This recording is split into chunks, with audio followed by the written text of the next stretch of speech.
bago ang lahat mga ka-reaction. Yan. Tutok lang dito sa Dondon Reaction. Yan. Shout out sa lahat ng mga viewers and followers, non-followers.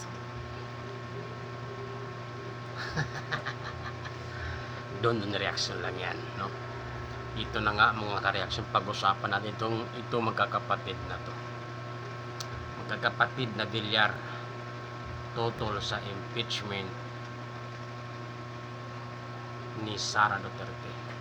Itong magkakapatid na Villar, mga ka-reaction, ito ay tutol daw sila sa impeachment ni Sara Duterte, mga ka-reaction. Pero bago natin po yan usgahan mga ka-reaction, alam mo naman natin si Villar, yung mga Villars yan, yung si Mark Villar, no, dating sekretary ng Duterte administration, no.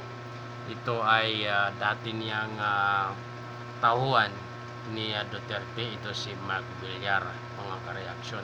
Siyempre, hindi natin din maiwasan na magdalawang isip, kasi siyempre alam mo naman yung mga prosecutor pwede kang tapalan ng salapi, pwede magbago ang isip mo. Alam mo naman sa panahon ngayon, mahilig sa tapal, no? Mahilig sa pananakot. Pag hindi ka sumunod sa kanilang script, maaari kang kasuhan ng mga, alam mo na ang ibig kong sabihin, mga ka-reaction. Kaya ako 50-50 lang, para sa akin mga ka-reaction, 50-50 ang laban sa magkakapatid na to. Maaring magbago ang isip o maaring buo na ang kanilang loob na tutol sila sa impeach against Sara Duterte, mga ka-reaction, no?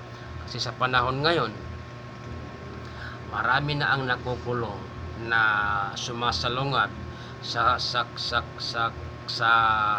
kagustuhan ng administrasyon. Ang gumagalaw sa administrasyon, NBI, Ombudsman at iba pa. Yun ang gumagalaw para sa administrasyon. Ito ay under ng Marcos admin.